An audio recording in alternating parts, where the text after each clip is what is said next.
You ever meet someone whose tiny, pathetic sliver of authority goes straight to their head? I was grinding myself into the dirt, working double shifts just to pay for my college tuition. I had my entire schedule perfectly balanced on a knife's edge. Then, this smug university administrator decided to derail my entire semester and threaten my job just to do a sneaky favor for some lazy students who couldn't be bothered to wake up early. She thought she could lie to my face and bully me into submission. But she didn't realize I had an ace up my sleeve, and I was about to make her look like an absolute fool. Let me give you some context. My name is Mark. During my junior year of college, I was barely keeping my head above water. I was a mass communications major, but I was also paying my own way through school. That meant every single weekend I was busting my back doing manual labor at a warehouse back in my hometown. The problem was, my hometown was a brutal 2-hour train ride from campus. To make my Friday evening shifts, I had to be out of my classes by early afternoon at the latest. Every single minute of my week was meticulously planned. If a class ran late, I missed my train. If I missed my train, I missed my shift. If I missed my shift, I couldn't pay rent.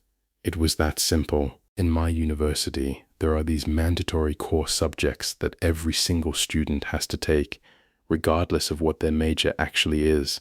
We're talking basic ethics, general history, that sort of thing. 2 weeks before the fall semester started, my buddy Dave and I were registering for classes. We saw that the mass comm faculty was running their mandatory ethics class on Friday mornings from 8 to 10 a.m. For me, that was a death sentence.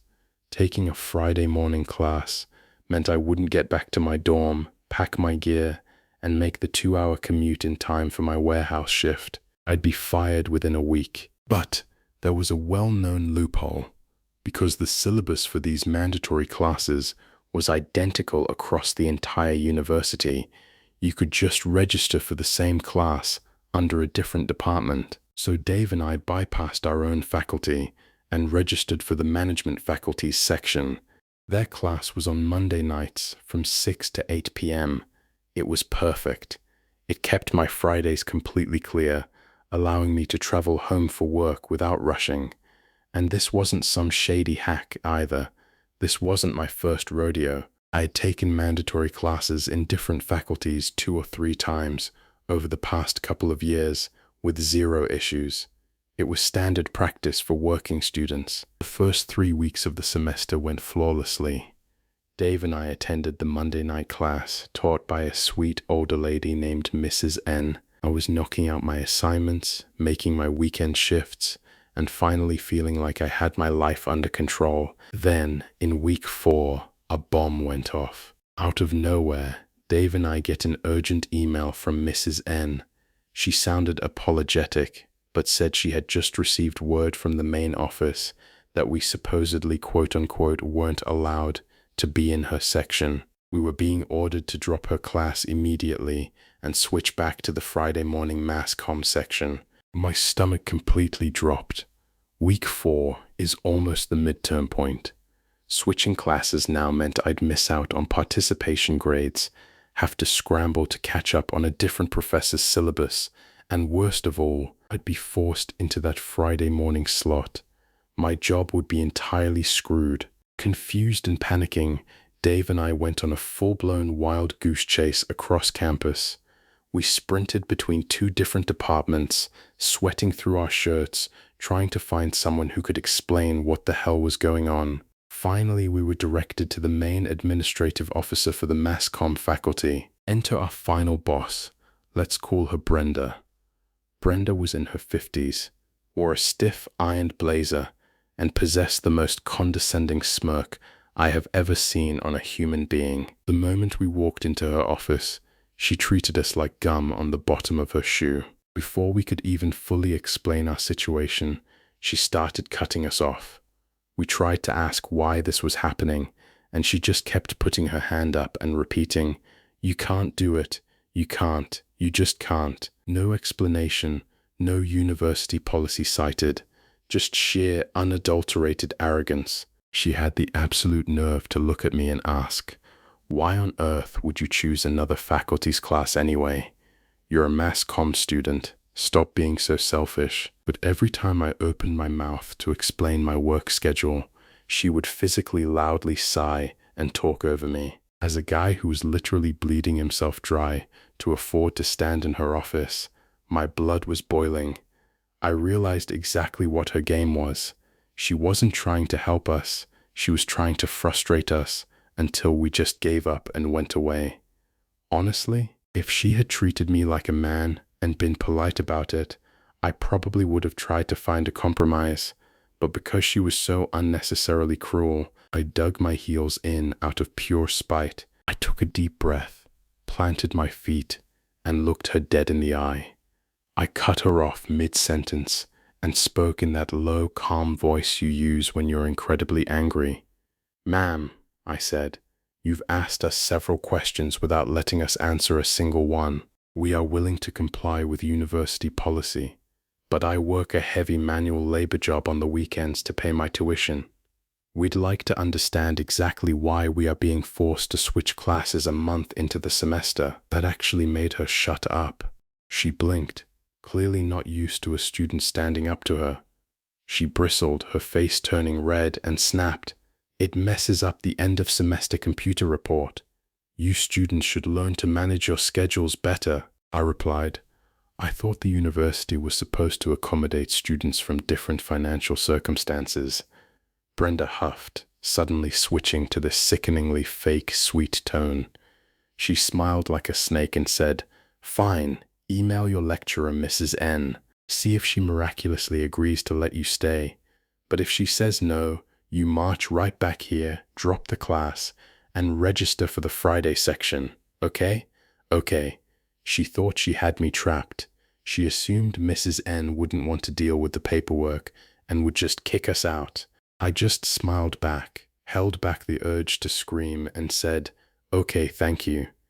Dave and I walked out. So we initiated a little malicious compliance. She told us to email the lecturer. Fine.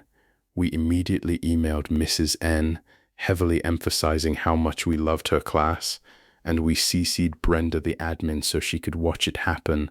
Less than an hour later, Mrs. N replied. She was incredibly sweet and said, "Of course, I have absolutely no issue with you boys staying in my Monday class."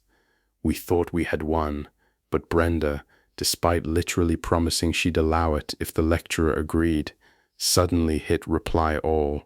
She wrote a massive multi-paragraph essay filled with corporate jargon about why we still shouldn't stay, claiming the grading system would reject us. That's when I knew she was hiding something. Why was this random admin fighting so hard to kick two guys out of a class? It made zero sense. That's when I decided to deploy my final weapon.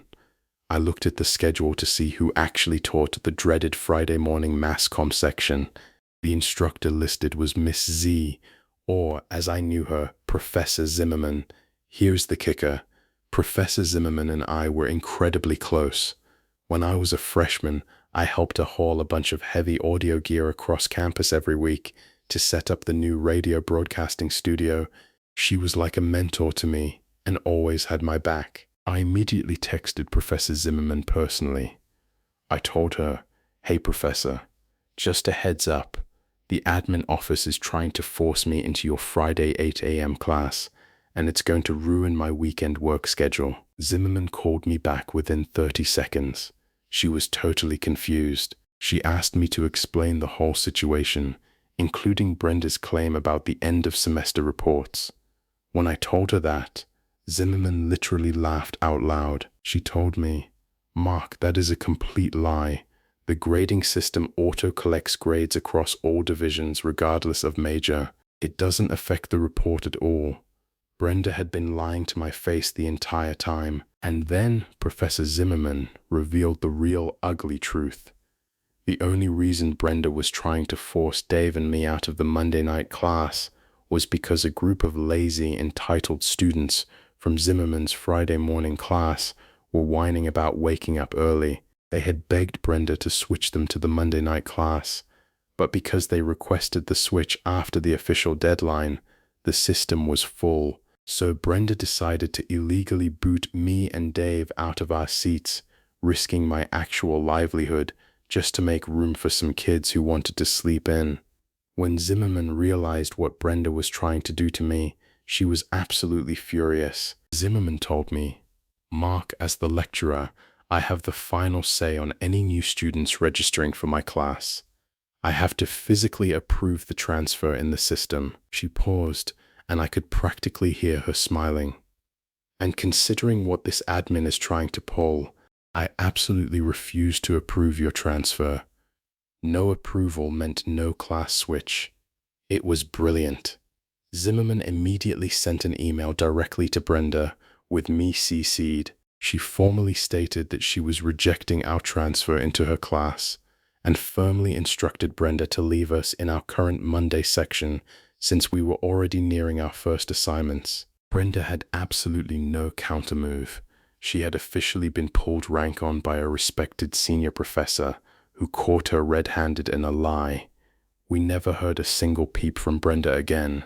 Her little scheme to accommodate the lazy students completely fell apart, and she had to face the embarrassment of being shut down by the faculty. Dave and I stayed in our Monday night class. I kept my grueling weekend job, and I didn't miss a single shift. Sucks to suck, Brenda. Next time you try to ruin a working man's life, make sure you aren't lying about the rules to someone who actually knows the people in charge.